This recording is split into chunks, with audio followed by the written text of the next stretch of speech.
रुक्मिणी नगरातील petrol पंपाजवळ दुचाकीचा cut लागल्याच्या किरकोळ कारणावरून दोन गटात निर्माण झालेल्या वादातून एका युवकाचा चाकूने भुसकून निर्गुण खून करण्यात आलाय। अमरावतीतील शांततेला हादरवणारी ही घटना 8 मेच्या रात्री घडली असून फ्रेजरपुरा पोलिसांनी तत्काळ आरोपींना अटक करत तपासाला वेग दिला आहे। रुक्मिणी नगरातील पेट्रोल पंपाजवळ दुचाकीचा कट लागल्याच्या किरकोळ कारणावरून दोन गटात वाद झाला आणि त्याची परिणिती एका युवकाच्या अमानुष हत्येत झाली। 8 मेच्या रात्री 11:30 वाजताच्या सुमारास ही घटना घडली आहे। विलासनगरातील रमाबाई आंबेडकर नगर येथे राहणारा 18 वर्षीय सूरज उर्फ बंटी रवींद्र मनोहरे हा आपल्या मित्रांसह सायन्सकोर मैदानावर आयोजित उत्सव मेळा पाहून घरी परतत होता। या दरम्यान रुक्मिणी नगरजवळ पेट्रोल पंपाजवळ दुचाकीचा कट लागल्यावर सूरज आणि आरोपी गटात वाद झाला।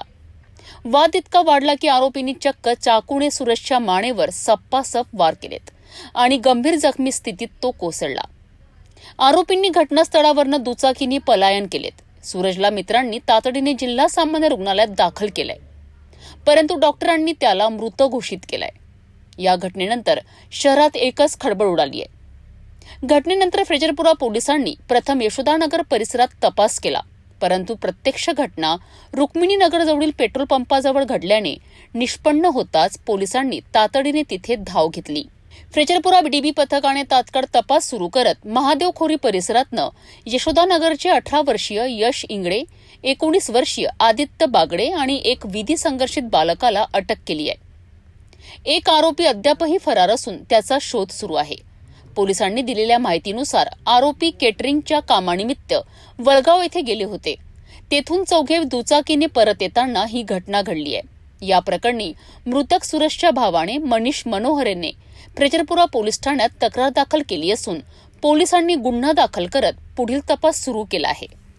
कालची जी घटना घडलेली आहे त्यामध्ये 19-20 वर्षाचे तरुण आहेत आणि त्यामध्ये गाडीला कट लागला। छोट्याशा कारणामुळे ते हत्याकांड घडलेला आहे। त्यामध्ये 2 आरोपी आम्ही ताब्यात घेतलेले आहेत आणि एक विधी संघर्ष 2 आरोपींना अटक केली आहे आणि विधी संघर्षग्रस्त बालक आम्ही ताब्यात घेतलेला आहे। घटनास्थळ राठोड पेट्रोल पंप आहे। त्या ठिकाणी समोर ते रॉंग साईडने येत होते आणि समोरासमोर कट लागल्यामुळे त्यांच्यात वाद झाला आणि त्याच्यावरून चाकू त्याच्या गळ्यामध्ये मारण्यात आला मृतकच्या। एक किरकोळ कट आणि एक निष्पाप युवकाचा जीव। अमरावती शहरात पुन्हा एकदा तरुणांमधील हिंसक प्रवृत्तीचे दर्शन घडले आहे। पोलिसांनी तत्परतेने 3 आरोपींना अटक केली असली तरी चौथा आरोपी अजूनही फरार आहे। अशा घटना रोखण्यासाठी समाज आणि यंत्रणांनी एकत्रित येणे आता अत्यावश्यक झालं आहे।